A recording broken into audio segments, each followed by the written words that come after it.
Hermanos en Cristo, paz a vosotros.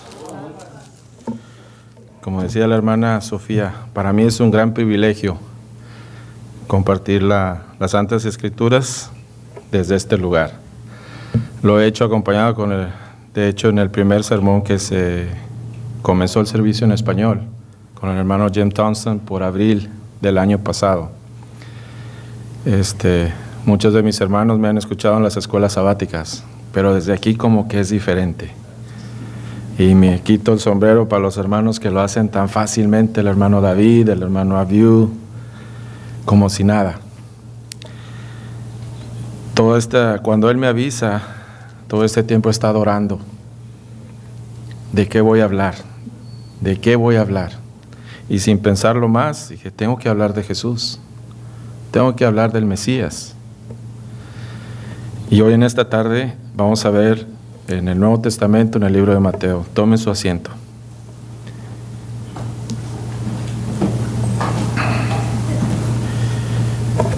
Vamos a hablar de la historia terrenal de Jesús. Y a medida que vaya viendo los capítulos, hermanos, es del capítulo 1 al 22. En el 22 nos vamos a detener en una parábola de Jesús, porque Jesús usaba ese método tan seguido por parábolas que parecía que a veces se confundía la gente, pero siempre había un mensaje celestial, un mensaje entre líneas.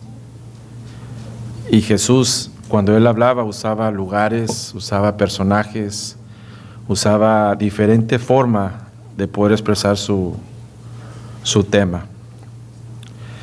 En el libro de Mateo, es el primer libro del Nuevo Testamento. Para mucha gente piensa que el Nuevo Testamento es el Nuevo Testamento y el Antiguo es el Antiguo. Están totalmente unidos, están totalmente correlacionados. En las escuelas de las mañanas estamos estudiando en el profeta Isaías, que es el profeta más mencionado en el Nuevo Testamento. Es el profeta que tiene más de 60 parábolas que Jesús usa y está correlacionado con el profeta Isaías. El profeta Isaías profetizó muchos años antes, hermanos, que el Mesías iba a venir, el nacimiento de Jesús. Entonces no puede decir la gente que el Nuevo Testamento es el Nuevo Testamento y no tiene nada que ver con el Antiguo. Sin el Antiguo no hay Nuevo Testamento. Entonces la Biblia está completa, hermanos. Antes de entrar en el libro de Mateo, para poder entender cómo veían ellos esta historia, que ha cambiado la humanidad, para mí y creo yo que para todos, es la historia más importante de la humanidad. Cuando usted empieza a relatar el nombre de Jesús, hay tanto poder, hay tanta bendición, que solamente ese nombre lo puede salvar. Entonces en el libro de Mateo vemos que Mateo era un coleccionista de impuestos, mas Jesús lo llama a ser discípulo.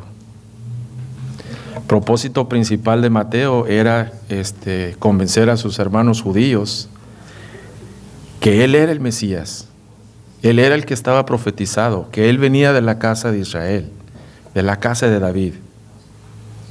Entonces, en sus primeros capítulos era bien importante aclarar la genealogía de Jesús, de dónde venía.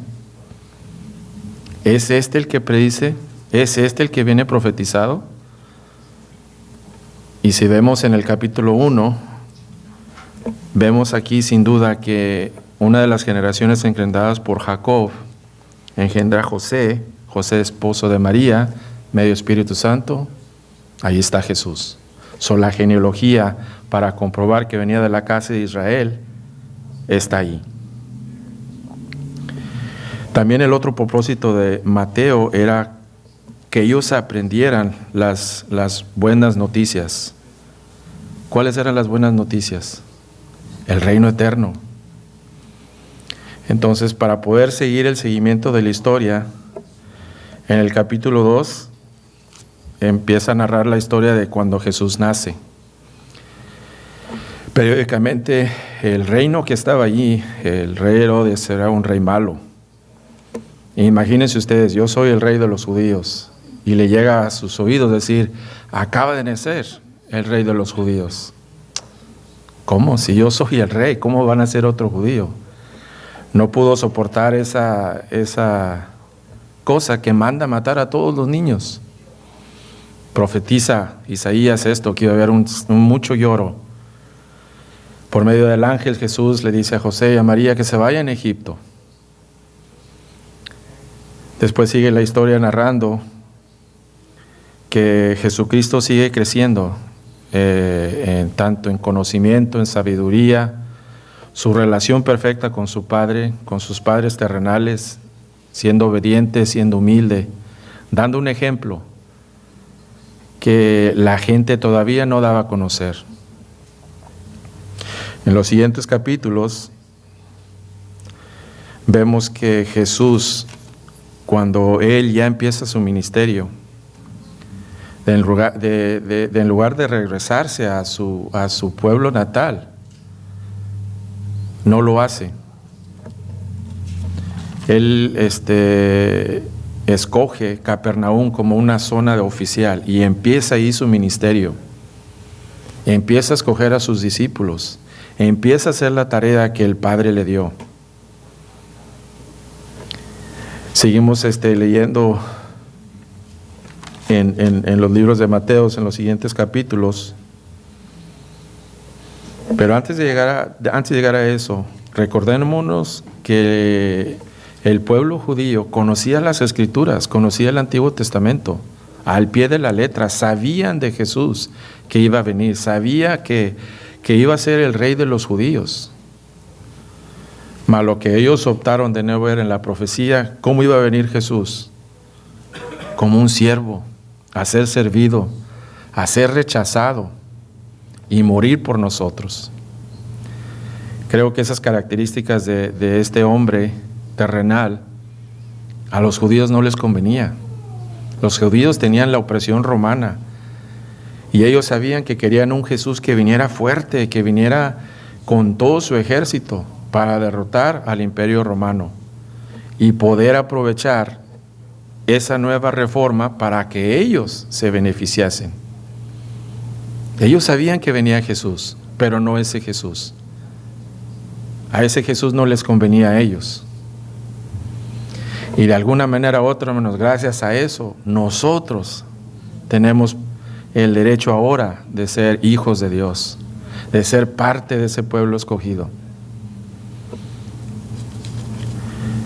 Cuando una persona importante, influyente, ya sea de gobierno, ya sea de la vía pública, se hacen unos preparativos inmensos. A veces hay caravanas de carros, a veces la multitud se junta y quiere ver a esa persona importante y decir: hey, yo estuve allí cuando vino fulano de tal. Yo estuve allí y vi al nuevo presidente, a esta persona. Cuando ven las características de Jesús, que venía como un siervo, que venía con toda esa humildad, no les convenía. Como que los iba a quedar a hacer mal. Obviamente esos judíos veían a otro Jesús, esperaban a otro Mesías. Sigue la historia de Mateo diciendo que era importantísimo probarles a ellos: no, Él es el Jesús que esperamos, Él es el Mesías, Él es el que va a dar la salvación. Era importante que ellos aprendieran lo que es el reino eterno, porque la opresión del grupo religioso siempre existía allí.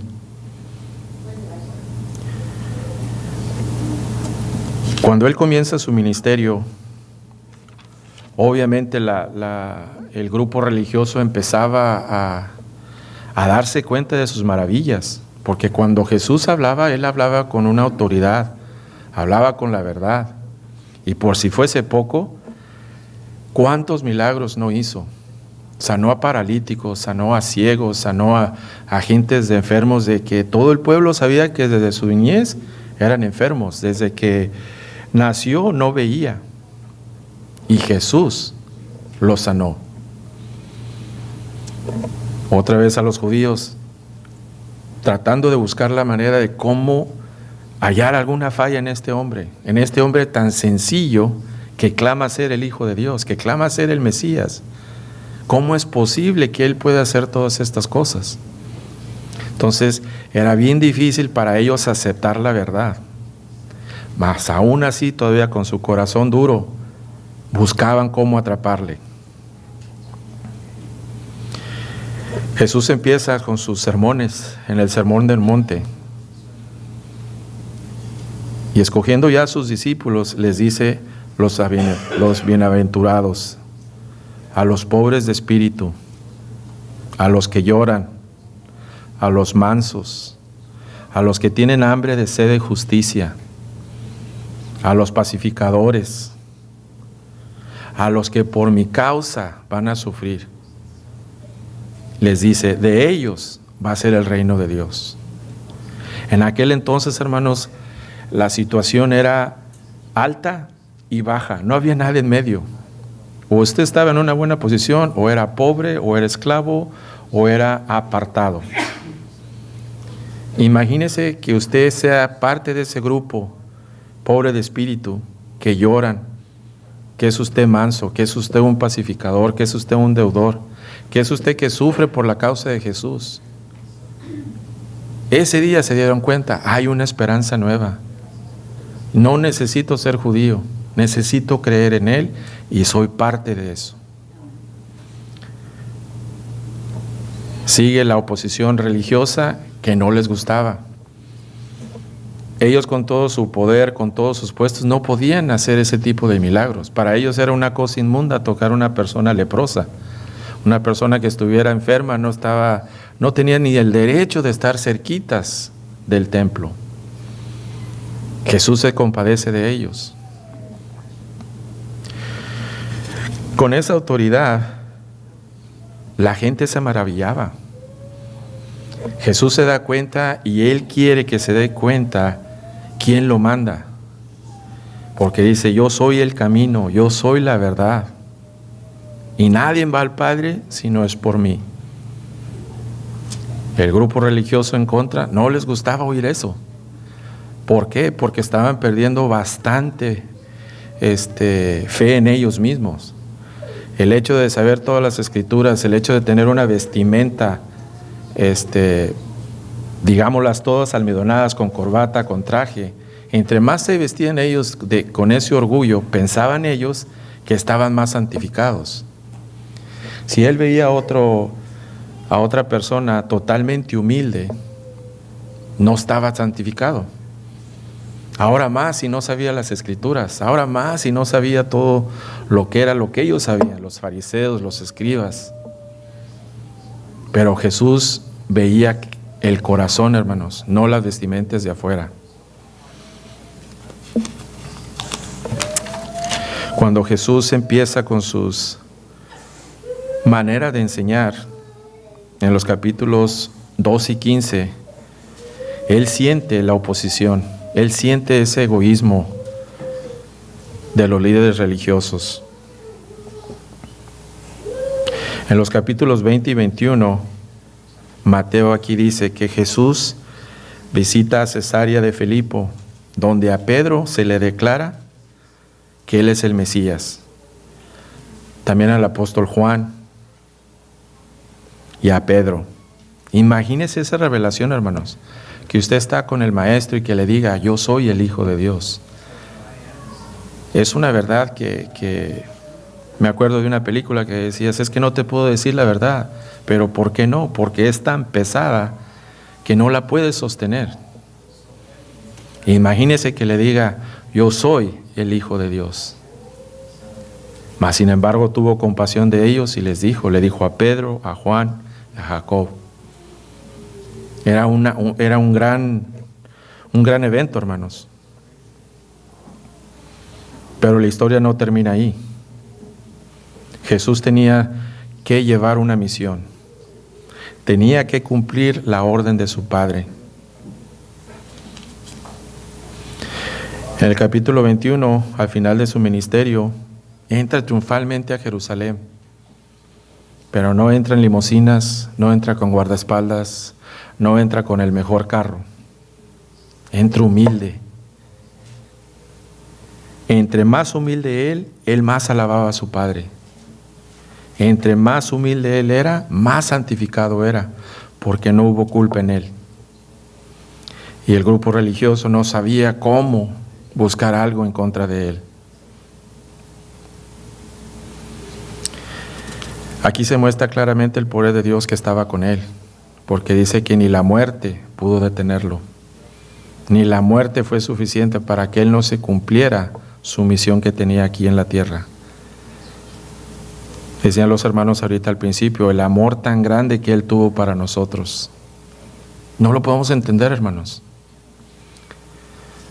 Hace varios sábados el hermano Elias que daba el sermón en la mañana y decía, imagínese que si nosotros detuviéramos la bendición hasta que me dijeras gracias.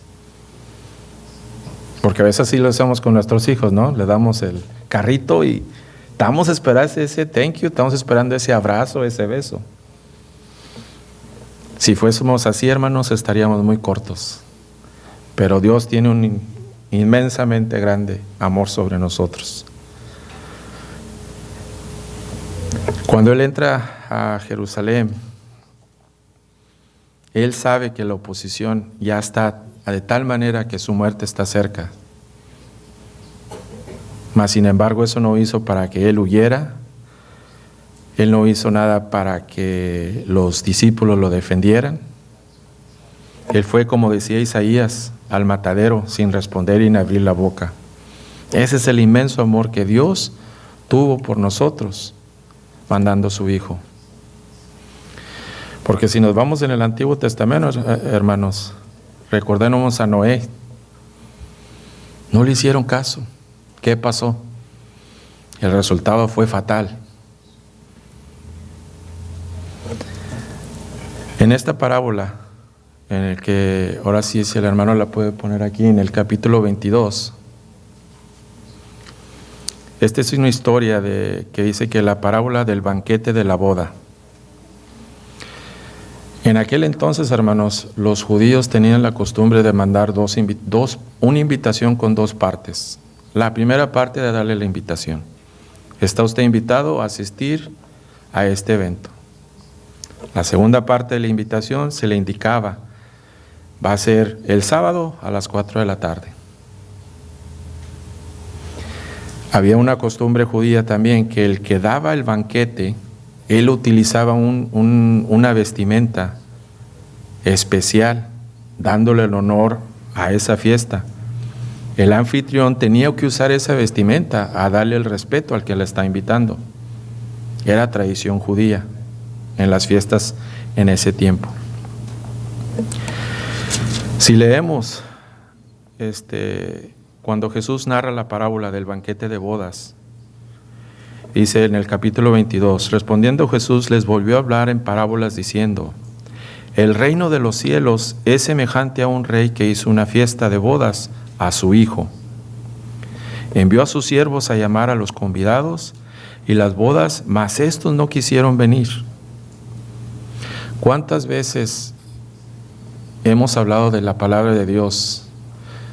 ¿Y cuántas veces o cuántas excusas nos han dado? ¿Cuándo vas a la iglesia? ¿Los sábados? No, el sábado está el fútbol. Y Dios sabe que hoy fielmente decidí estar en las cosas de Dios y no en el fútbol. Hoy por primera vez mi equipo por mucho tiempo está en la final y mis hermanos saben. Pero esto es más importante porque aquí hay bendición. Estas son cosas de Dios. Estas son cosas verdaderas que van a durar para siempre. La gente va y viene. En el versículo 3 dice, y envió a sus siervos a llamar a los convidados a las bodas, mas estos no quisieron venir. Volvió a enviar a otros siervos, diciendo, decidle a los convidados, he aquí he preparado mi comida, mis toros, mis animales engordados, han sido muertos y todo está dispuesto a venir a las bodas. El Señor preparó la mejor comida para nosotros y fue rechazado. Si nos vamos al Antiguo Testamento, hermanos, Moisés, Abraham, Jacob, Isaac, ellos aceptaron esa invitación. Pero la segunda parte, no reconocieron a Jesús, lo rechazan. En el Nuevo Testamento, leyendo la historia, dice: mas aquellos sin hacer caso se fueron unos a la labranza y otros a sus negocios. ¿Cuántas veces hemos sido probados, hermanos, que digan: ven a la iglesia? No, hermano, pues es que mi negocio es el día que más bien me va. Es el día que es el único día que tengo para descansar, porque los domingos voy aquí y voy allá. ¿Cuántas veces nosotros mismos usamos esa excusa? Dios es bueno, Dios nos va a perdonar. Acordémonos, hermano, que para alabar la alabanza de Dios, cualquier cosa que usted haga para alabar a Dios es una bendición. Porque nuestro trabajo aquí en la tierra es darle la honra y la gloria a Él y a Él solamente. Siguiendo leyendo, dice en el versículo 6: y otros tomando a los siervos lo afrentaron y los mataron. Al oír esto, el rey se enojó y enviando a sus ejércitos destruyó todos aquellos homicidas y quemó su ciudad. Proféticamente hablando, hermanos, aquí estaban los profetas, los discípulos, venid a las bodas del rey. ¿Y qué les pasó? Matan, no reconocen al Hijo de Dios.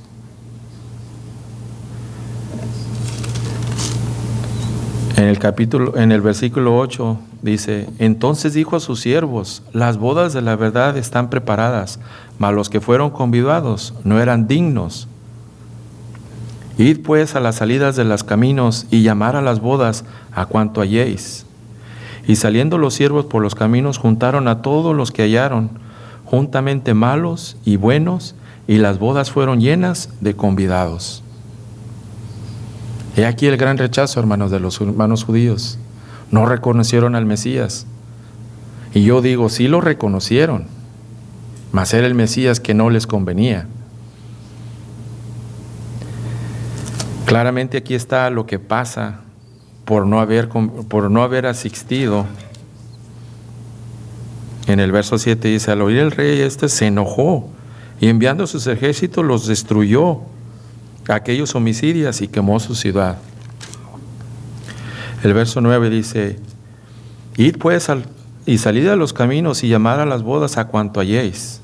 Saliendo los siervos por los caminos, juntaron a todos aquellos hermanos, buenos, malos, y fueron llenas de sus convivios.